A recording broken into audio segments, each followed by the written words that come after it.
চট্টগ্রামে আইনজীবী হত্যার প্রতিবাদ ও ইসকন নিষিদ্ধের দাবিতে দেশের বিভিন্ন জেলায় বিক্ষোভ মিছিল ও প্রতিবাদ সমাবেশ হয়েছে। চট্টগ্রামে জুমার নামাজ শেষে ওয়াসামোর জমিয়তুল ফালাহ মসজিদের সামনে থেকে বিক্ষোভ মিছিল শুরু করেন হেফাজতে ইসলাম বাংলাদেশ। এতে হেফাজতের কেন্দ্রীয় নেতারা সহ সাধারণ মুসল্লিরাও অংশ নেয়। রাজশাহী নগরী 0 পয়েন্টে জমায়েত হন মুসল্লিরা। সংক্ষিপ্ত সমাবেশ শেষে বিক্ষোভ মিছিল করেন তারা। লক্ষ্মীপুরে মার্কাজ মসজিদ ও চকবাজার জামে মসজিদের সামনে থেকে বিক্ষোভ মিছিল বের হয়। বিভিন্ন স্থান ঘুরে উত্তর তেমুহানি গিয়ে শেষ হয় মিছিলটি। বিক্ষোভ মিছিল ও প্রতিবাদ সভা হয়েছে ঝালকাঠি, নাটোর ও পিরোজপুরে। আইনজীবী হত্যার সাথে জড়িতদের দ্রুত গ্রেপ্তার ও ইসকন নিষিদ্ধের দাবি জানান বক্তারা। দাবি বাস্তবায়ন না হলে কঠোর কর্মসূচির হুঁশিয়ারি তাদের।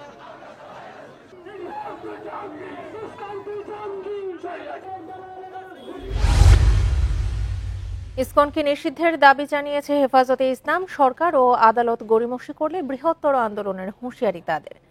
দুপুরে বায়তুল মোকাররমে জুম্মার নামাজের পর সমাবেশে কথা বলেন সংগঠনটির নেতারা। হেফাজত নেতা মামুনুল হক বলেন, পরিকল্পিতভাবে বাংলাদেশে দাঙ্গা বাঁধানোর চেষ্টা চলছে। এক্ষেত্রে ইসকন সক্রিয় বলে অভিযোগ তার। সৌদি আরব ও চীনের মতো বাংলাদেশেও ইসকনকে নিষিদ্ধ করার দাবি জানান বক্তারা। না হলে শাপলা চত্বরে সমাবেশ সহ কঠোর আন্দোলনের হুঁশিয়ারি দেন তারা। চট্টগ্রামের আদালতে আইনজীবী সাইফুল হত্যার ঘটনায় দোষী ও নির্দেশদাতাদের বিরুদ্ধে তদন্ত করে ব্যবস্থা নেওয়ার দাবিও জানানো হয় সমাবেশে।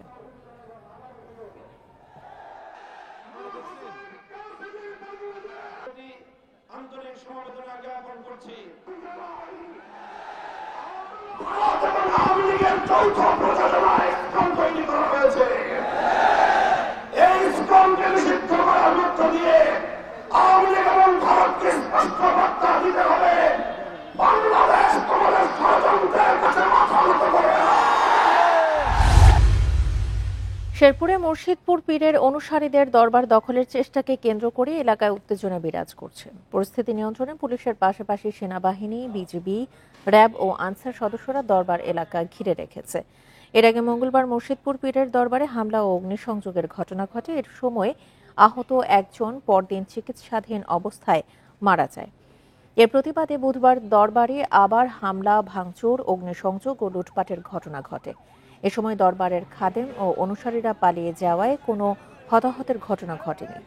আজ সকালে পীরের অনুসারীরা দরবার দখলে এলে ফের এলাকা উত্তেজনার সৃষ্টি হয়।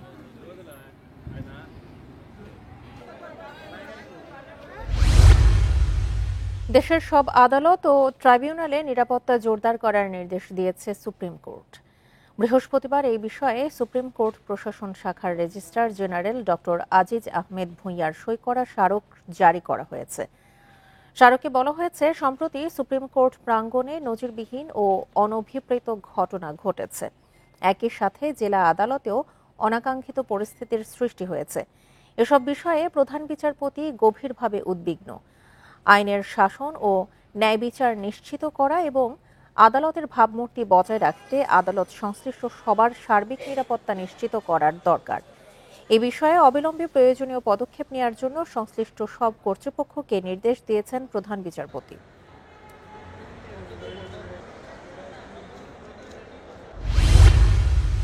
সরকারি হাসপাতালের অনেক কর্মচারীর আঙুলে আঙুলে চিকিৎসক। একজন কর্মচারী বায়োমেট্রিক হাজিরা দেন কয়েকজন চিকিৎসকের। হাসপাতালে দেরিতে যাওয়া চিকিৎসকেরাই এই জালিয়াতিতে জড়িত। এসব বন্ধে সব সরকারি হাসপাতালে ফেস ডিটেকশন পদ্ধতি চালু করছে স্বাস্থ্য বিভাগ।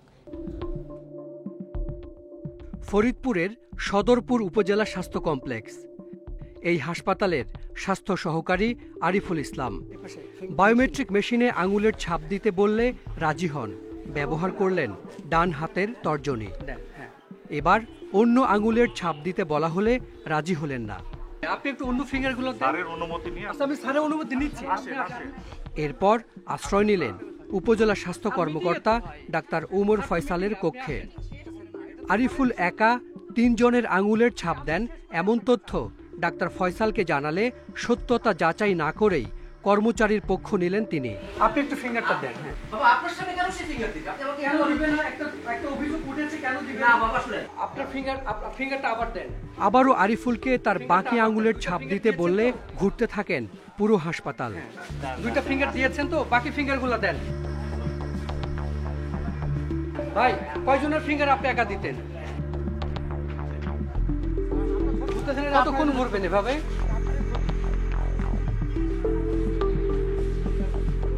আপনি একটু ফিঙ্গারটা দেন, চলেন। এক পর্যায়ে হাসপাতাল থেকে সটকে পড়েন আরিফুল। আপনি চলে যাচ্ছেন কেন? ডাক্তার উমর ফয়সাল ও তার স্ত্রী ডাক্তার রেজিনা সুলতানার হয়ে প্রতিদিন সকাল 9টার মধ্যেই ফিঙ্গার দেন আরিফুল। এই দুই চিকিৎসকের নামে তার দুটি আঙুল বায়োমেট্রিক মেশিনে রেজিস্ট্রেশন করা। আপনি হাসপাতালে এসেছেন কখন আজকে? আমি তো রোগী, আমি তো ছিলাম। আপনি আমার সাথে কথা বলেন। মানে আপনি এভাবে আমার ইয়া করতে পারেন না। 5 মিনিট কোন না না এরকম করেন। আপনি চলেন আপনি। এদিকে ডাক্তার ফয়সাল তার নিজের বিরুদ্ধে ওঠা অভিযোগের তদন্ত করতে চান নিজেই। এটা হচ্ছে তদন্তের বিষয় রয়েছে, যেহেতু এটা তদন্ত করে দেখা লাগবে, আপনি আমাকে জানিয়েছেন, আমাকে একটু টাইম দিতে হবে, আমি তাকে তদন্ত করব, দেখব। বায়োমেট্রিক মেশিনের সামনে দুটি সিসি ক্যামেরা আছে। ফুটেজ দেখতে চাইলে শুরু হয় টালবাহানা, সরিয়ে ফেলা হয় হার্ড ডিস্ক। সিসিটিভি চালু আছে তো? হ্যাঁ, চালু আছে। ফুটেজ দেখতে হলে আপনার লাগবে, আপনার ওই রাউটার লাগবে, সেটা তো নাই আমার এখন। আমরা সিসিটিভি ফুটেজটা কি আজকে পেতে পারি? না, আজকে আমি আপনাকে প্রোভাইড করব না। পরের দিন ফুটেজ চাইলে খবর প্রচার না করার প্রস্তাব দেন ডাক্তার ফয়সাল। আপনি ফুটেজ সরিয়েছেন, এটা ইম্পর্টেন্ট না। আমি আপনাকে বলি, শুনেন, আপনি এখন এসব বলে তো লাভ নাই। আমি বলি, শুনেন, আপনার কি করতে হবে সেটা বলেন, সেটা আমি করে দিব, অসুবিধা। ঠিক আছে? স্বাস্থ্য অধিদপ্তরের সার্ভারে দেখা যায় ডাক্তার ফয়সাল, রেজিনা সুলতানা ও আরিফুলের হাজিরার মধ্যে ব্যবধান মাত্র কয়েক সেকেন্ড। অক্টোবরের 21 দিনের মধ্যে 17 দিনই 10 সেকেন্ডের মধ্যে ফিঙ্গার দিয়েছেন এই তিনজন। কিন্তু তা কিভাবে সম্ভব? 2023 সালের 25 জুন বায়োমেট্রিক হাজিরায় সকাল 10টায় হাসপাতালে উপস্থিত জয়পুরহাটের 5 বিবি উপজেলা স্বাস্থ্য কর্মকর্তা ডাক্তার সোলাইমান হোসেন মেহেদি। অথচ একই দিনে একই সময়ে জয়পুরহাট থেকে 265 কিলোমিটার দূরে ঢাকার আদালতে প্রশ্ন ফাঁসের মামলার হাজিরায় উপস্থিত ডাক্তার মেহেদি। আদালতের বাইরে দেখা হয় তার সঙ্গে। এই আপনি সোলাইমান হোসেন মেহেদি না? এই পালাচ্ছেন কেন? 2014 সাল থেকে সরকারি হাসপাতালে বসানো হয় ফিঙ্গারপ্রিন্ট মেশিন। এতে একজনের আঙুলের ছাপ দিয়ে অন্যজনেরও নিবন্ধন করা যায়। জালিয়াতি বন্ধে ফেস ডিটেকশন হাজিরা চালু হচ্ছে। মানুষের যেরকম ভালো বুদ্ধিও বাড়ে, সাথে সাথে কিছু দুষ্ট বুদ্ধিও যে বেড়ে যাচ্ছে না এমনটা বলা যাবে না। তার সাথে সাথে সিস্টেমটা আপগ্রেড করার জন্য আমরা সচেষ্ট আছি। বর্তমানে 400টি সরকারি হাসপাতালে আঙুলের ছাপে বায়োমেট্রিক হাজিরা দেয়া হয়। Hasan Misbah, independent news, Dhaka.